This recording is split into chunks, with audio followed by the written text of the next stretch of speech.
Assalamualaikum warahmatullahi taala wabarakatuh. Perkenalkan, nama saya Diva Fitri Rathana. Saya di sini akan menjelaskan tentang analisis data kasus dengan metode grounded theory. Nah, analisis data studi kasus grounded theory ini, kalau misalnya kita ngomongin grounded theory, berarti itu adalah sebuah proses. Nah, berarti kita itu harus yang namanya terjun ke lapangan. Kalau misalkan kita udah terjun ke lapangan dengan kita meneliti sebuah kasus, tandanya kita harus benar-benar mengambil dari lapangan ini, terus baru kita munculkan sebuah teori dan membuat kesimpulan. Nah, yang pertama, langkah-langkahnya itu adalah mengamati sebuah pengamatan. Nah, dengan adanya kita yang pertama itu adalah ngumpulin data. Dengan adanya kita mengumpulin data, tandanya berarti kita itu harus mewawancarai kayak misalnya kita melakukan wawancara, terus kita melakukan observasi, terus kita melakukan pengamatan. Nah, dengan cara itu kita bisa yang namanya ngumpulin data. Misalnya kita mau wawancara si siswa nih. Kita mau wawancara si siswa, kenapa sih siswa ini tuh kayak pasif banget dalam kelas? Kenapa dia tuh nggak aktif banget itu dalam kelas tuh, kenapa gitu? Nah, kita ngobrol nih sama siswa ini kenapa gitu. Terus yang kedua adalah kita itu harus yang namanya menandai bagian yang penting. Kita sebagai peneliti dengan dari jawaban responden, kita juga harus menandai bagian yang penting. Mana sih bagian yang sering muncul atau yang sering diucapkan oleh siswa?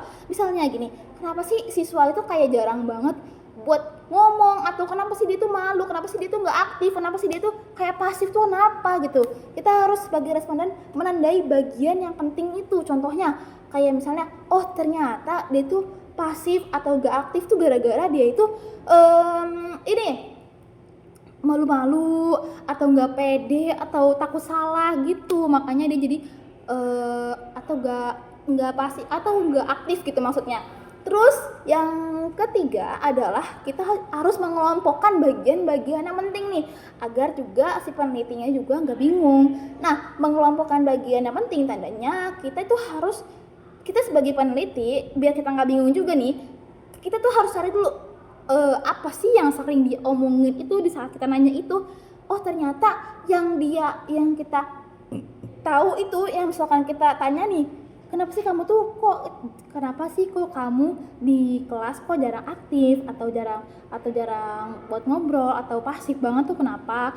Oh, gara-gara dia itu malu atau dia tuh nggak percaya diri kayak gitu. Kita harus mengelompokkan jadi satu tuh jawaban-jawaban yang mirip. Terus yang keempat adalah kita harus mencari masalah utama. Masalah utamanya apa sih dia itu? Kenapa dia itu kenapa dia itu mencari masalah utama itu? Maksudnya kayak misalnya kan, kenapa sih dia itu malu-malu banget gitu di kelas? Oh, ternyata masalah utamanya adalah dia kurang yang namanya percaya diri atau takut salah lah, takut diketawain sama teman-temannya lah, makanya dia jadi nggak percaya diri. Nah gitu kan. Nah, habis itu yang kelima adalah membuat kesimpulannya dari kita melalui pengamatan, terus kita melakukan sebuah wawancara, terus kita menanyakan ke dia, terus kita juga membuat sebuah, dan kita juga mengelompokkan jawaban-jawaban mereka, kenapa mereka sering kayak gini kayak gitu, dan kenapa mereka juga di saat kita tanya jawabannya tuh hampir sama. Kita mencari masalah utamanya itu kenapa. Nah, hal apapun yang sering muncul, kita mencari masalah utama yang sering muncul. Terus contohnya kayak misalnya kita udah mencari kesimpulan dari semuanya nih. Misalnya kesimpulannya itu adalah, contohnya kayak kenapa sih siswa ini tuh jarang banget aktif? Kenapa sih jarang banget yang namanya dia tuh ngobrol sama teman-temannya tuh, kenapa sih mereka tuh kayak pasif, gak aktif gitu, kenapa? Oh, ternyata dengan cara kita mengamati siswa, ternyata jawaban yang sering muncul itu adalah dengan adanya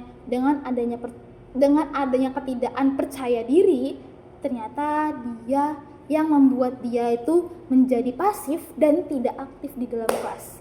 Makanya dia menjadi murung dan dia takut diketawain atau takut dibully. Tuh, makanya dia menjadi siswa yang pasif dan tidak aktif. Tuh. Kalian paham? Semoga paham ya. Syukran, wassalamualaikum warahmatullahi wabarakatuh. Bye.